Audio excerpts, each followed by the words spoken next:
मिलन शर्मा भी हमारे साथ जुड़ चुकी हैं, वो भी हमारे सहयोगी लगातार जुड़ी हुई हैं। मिलन, आपके पास अभी क्या स्थिति है, किस तरह की अभी तस्वीरें निकल कर आ रही हैं, क्या गतिविधि आसपास?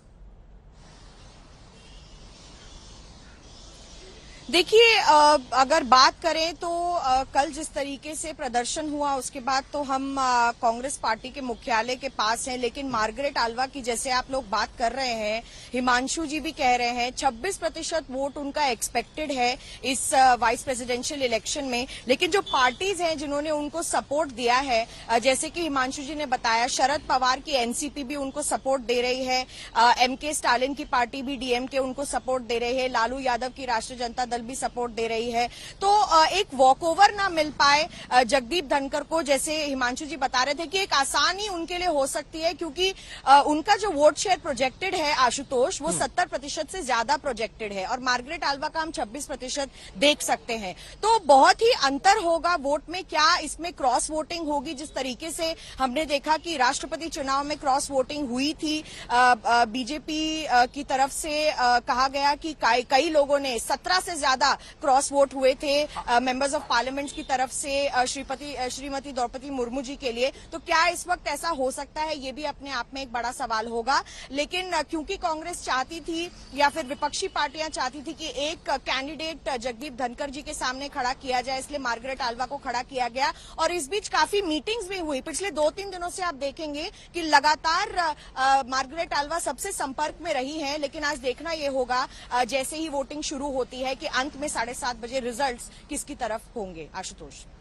जी मिलन, आप बने रहे हमारे साथ। और इस वक्त ये जो तस्वीर देख रहे हैं, प्रधानमंत्री नरेंद्र मोदी पहुंच गए हैं मतदान करने के लिए, और ये तस्वीरें आप देख पा रहे हैं क्योंकि काफी अहम दिन, खास दिन देश के लिए, क्योंकि अब राष्ट्रपति के बाद उपराष्ट्रपति की बारी है और आज देश को नए उपराष्ट्रपति मिलने जा रहे हैं और इसके लिए ये पूरा रस्साकशी शुरू हो चुकी है। हिमांशु हमारे सहयोगी लगातार जुड़े हुए हैं। हिमांशु, जिस तरह से मिलन बता रही थी क्रॉस वोटिंग की संभावना है, पिछली बार भी हमने राष्ट्रपति चुनाव में देखा था कि क्रॉस वोटिंग हुई थी, इस बार भी क्या कुछ माना जाए कि क्रॉस वोटिंग होगी जरूर? को जो है वो नकारा नहीं जा सकता है और भारतीय जनता पार्टी ने जिस तरीके का मैनेजमेंट किया है उसके हिसाब से अगर हम देखें आशुतोष, तो कहीं ना कहीं क्रॉस वोटिंग की संभावनाएं हैं।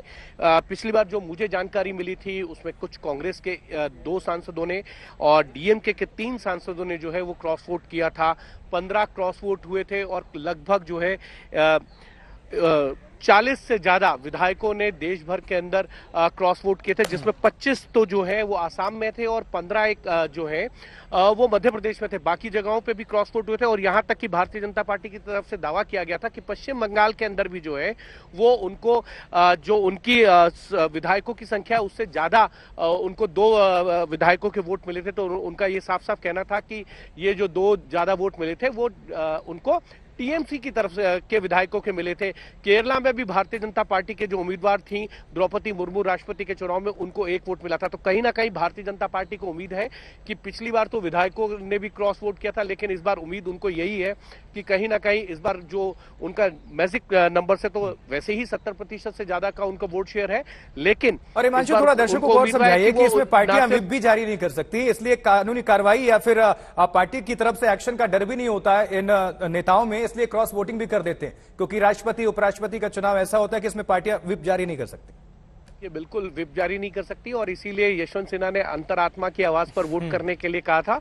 और मार्गरेट आल्वा भी जो है लगातार न सिर्फ विपक्ष के नेताओं के साथ बल्कि सत्ता पक्ष के जो सांसद हैं या उनकी सहयोगी पार्टियां हैं उनके साथ भी लगातार संपर्क कर रही हैं और वो ये कह रही थी कि उनके पक्ष में वोट करें। तो मुझे अगर चुनाव के अंकगणित को देखें तो कहीं भी ये नहीं लगता कि मार्गरेट आल्वा जो है वो किसी तरीके से लड़ाई के अंदर है, क्योंकि जो वोट शेयर है वो बहुत ज्यादा अधिक है। और मैंने पहले भी आपको बताया कि भारतीय जनता पार्टी अकेले दम पर जो है उपराष्ट्रपति का चुनाव जीत सकती है, उनको एनडीए के सहयोगी दलों की भी जरूरत नहीं पड़ेगी। लेकिन बड़ी चीज यही है कि अंतरात्मा की आवाज पर ये जो वोट है ना, ये व्हिप पर नहीं होता, ये अंतरात्मा की आवाज पर जो है सांसद वोट करते हैं।